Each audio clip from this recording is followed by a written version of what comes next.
യേശുവിൻ്റെ കൂട്ടായ്മയിലെ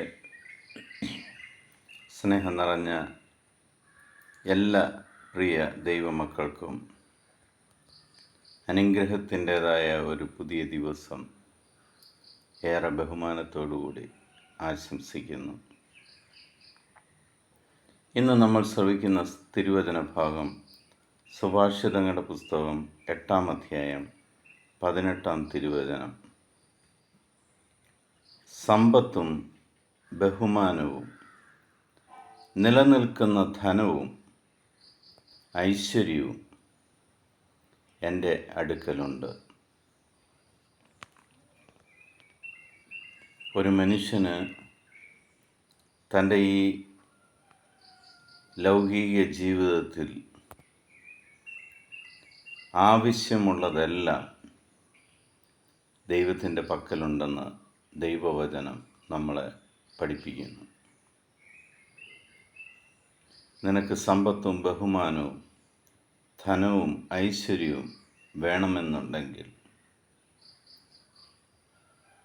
നിന്റെ ദൈവമായ കർത്താവിൻ്റെ അടുക്കിലേക്ക് വരിക. ഈ 4 കാര്യവും എപ്പോഴും ഉള്ളത് ആ ദൈവത്തിൻ്റെ കയ്യിലാണ്. ആ ദൈവത്തിൽ നിന്നാണ് നിനക്ക് സമ്പത്ത് ലഭിക്കുന്നതെങ്കിൽ, ധനം ലഭിക്കുന്നതെങ്കിൽ ദൈവം അതിൽ ദുഃഖം കലർത്തുകയില്ല.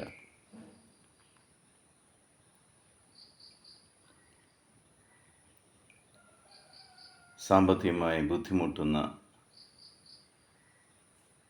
അതിനെ ഓർത്ത് നിരാശപ്പെട്ട് കഴിയുന്ന ഏതൊരു മക്കൾക്കും ഈ ദൈവവചനം ആമേൻ ചൊല്ലി സ്വീകരിക്കാം. കർത്താവേ, സമ്പത്തും ബഹുമാനവും നിലനിൽക്കുന്ന ധനവും ഐശ്വര്യവും തരുന്നത് അങ്ങാണ്. അങ്ങയുടെ പക്കൽ അത് ഏറെയുണ്ട്.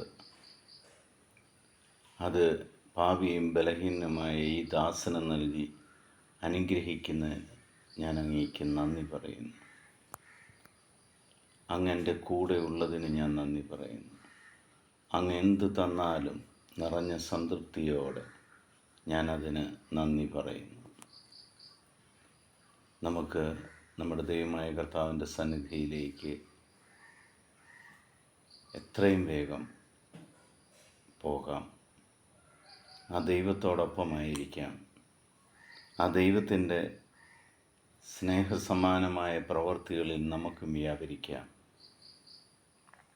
ആ ദൈവം നിങ്ങളെല്ലാവരെയും ഇന്ന് സമൃദ്ധമായിട്ട് അനുഗ്രഹിക്കട്ടെ എന്ന് പ്രാർത്ഥിക്കുന്നു.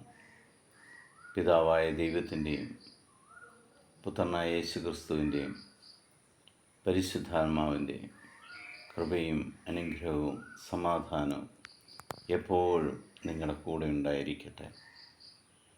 ലോകത്തിലെ 830 കോടിയിലധികം വരുന്ന എല്ലാ മക്കളെയും കർത്താവ് ഈശോ മിശിഹായുടെ കരങ്ങളിലേക്ക് സമർപ്പിക്കാം.